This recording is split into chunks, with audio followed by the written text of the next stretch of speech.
Look, and I'd like to welcome Mr. McCarthy here along with his colleagues. I want to focus in on the whole handling of what seems to be a shambolic approach to the whole immigration system and the provision of accommodation. And when I say shambolic approach, that's certainly what it is, from government level right the way down. And I think what is needed is a fair, efficient and enforced immigration system with proper communication with communities, and none of those things are happening on the ground with public representatives or communities. The whole process is actually failing communities and also failing those who are coming to these shores seeking international protection. So I'll start off in the first area there, and that's the community engagement. And certainly the approach that has been taken is shambolic. And I'll give you one example. In my local constituency of Wicklow, an area, Newtown, Mount Kennedy, we're going back to early March. Premises owned by the HSE. There are question marks around the ownership of the site, but bulldozers, JCBs moved in on the site, start removing topsoil, start putting in hardcore, preparing the ground for something. Despite repeated requests to the department, the community engagement team, we were told nothing is happening. The site is under review. There's an assessment being carried out. That was the line I was fed. That was the line I was feeding out to the community. That went on for a couple of weeks before eventually, in the Dáil, I raised it with Minister O'Gorman on a Thursday evening. He stood over that position, that nothing was happening with that particular site, that there was a process of assessment being carried out. Only the following day, communication came out from the department to say, oh yes, this is going to be used for accommodation for internationally displaced persons.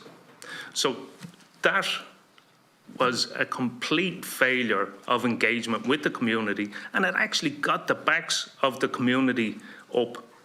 That premises had been campaigned for by the community to get that turned into a community space, and we were told umpteen time and time again that it wasn't suitable, that it would not be handed over to the community, and then all of this happened. So, the whole approach from the get-go was wrong. So communication, what does that mean to the department? What does that mean to the government? So can I ask you that question first, Mr. McCarthy? Yeah. So, I mean, the community engagement team that was established back in October does operate to a standard protocol and approach in terms of new openings. And like I know the frustration where information isn't available and then information becomes available, but it is important that the information is released in a managed way and that everybody is told the same information at the same time. Because the fact is, I as a public representative and the community were lied to, that clearly a decision was taken to use that property, that premises, for accommodation.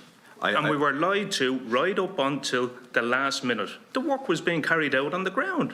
And we were misled as public representatives. I'm not aware of the timings around that in that specific case, but what I would say is that, like, we do try to provide as much information as we can when we can.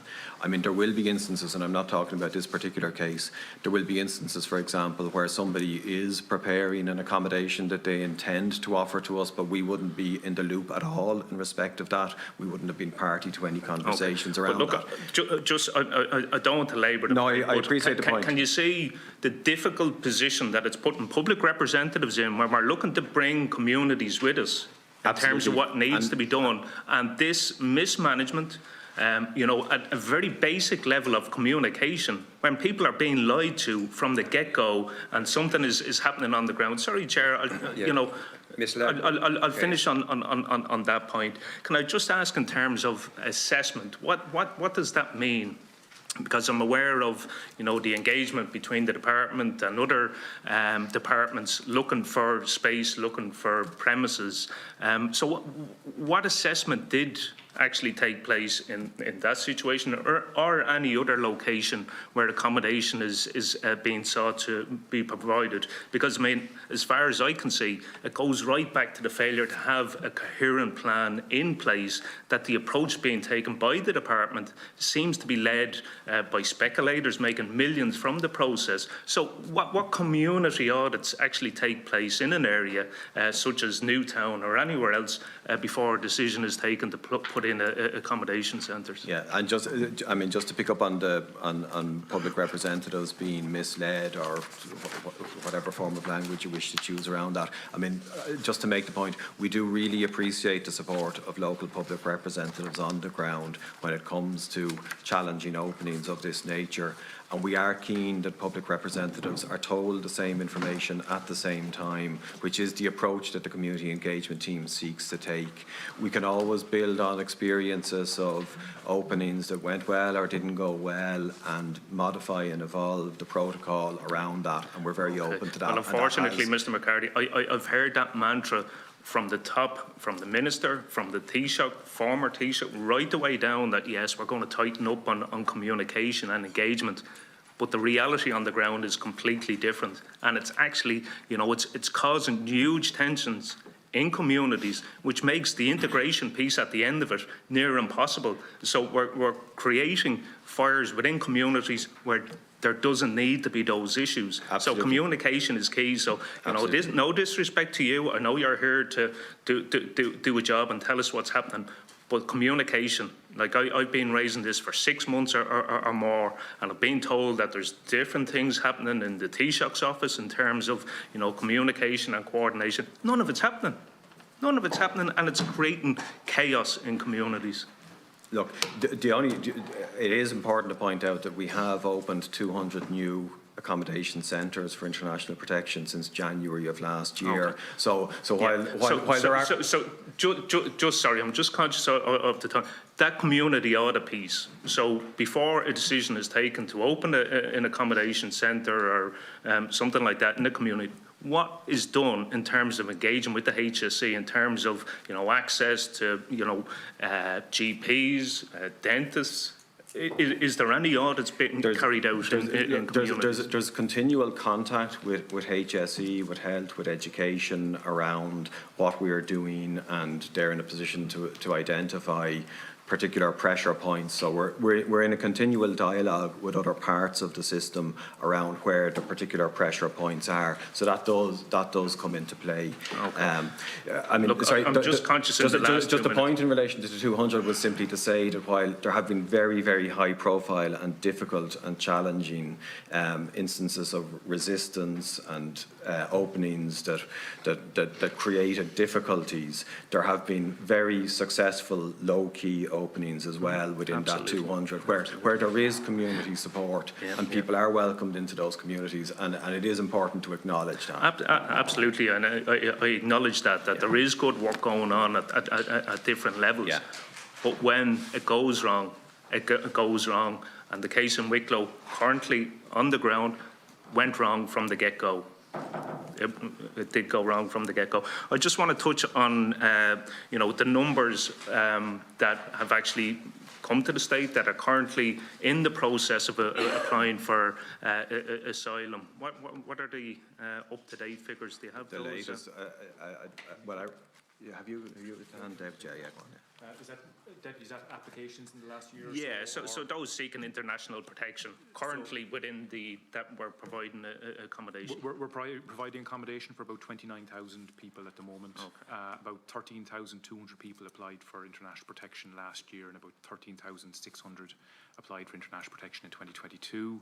And in the first quarter of this year, over 5,000 people claimed international protection. So we're seeing a fairly significant jump now in quarter one of this year compared to the very, very high numbers of 23 and 22. Yeah, that more or less corresponds with the figures I have here. So, and a rough calculation here that I have, you know, and it's not too far off the figures that you gave, that there's over 10,800 people who've claimed asylum that are waiting on a decision for 16 months or more. What would the average time, you know, before a decision is taken in your experience?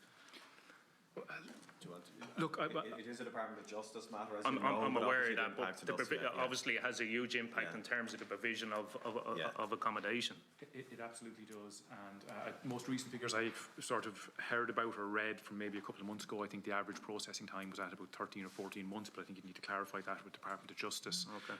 And that includes accelerated processing times in first instance of about 2 months or so. Okay. But they'd be first instance decision-making processing times, whereas the many cases that get a negative decision. Okay, well, the figures I have here, about over 30% are in the process for 16 months or more, and certainly that's not efficient.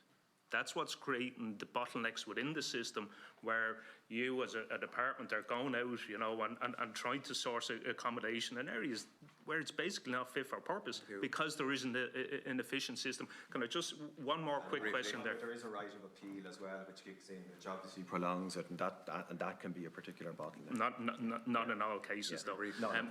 Just a further two very quick questions. Of those that are in the system and that are being provided accommodation for, how many have actually been granted asylum that are still in receipt of accommodation?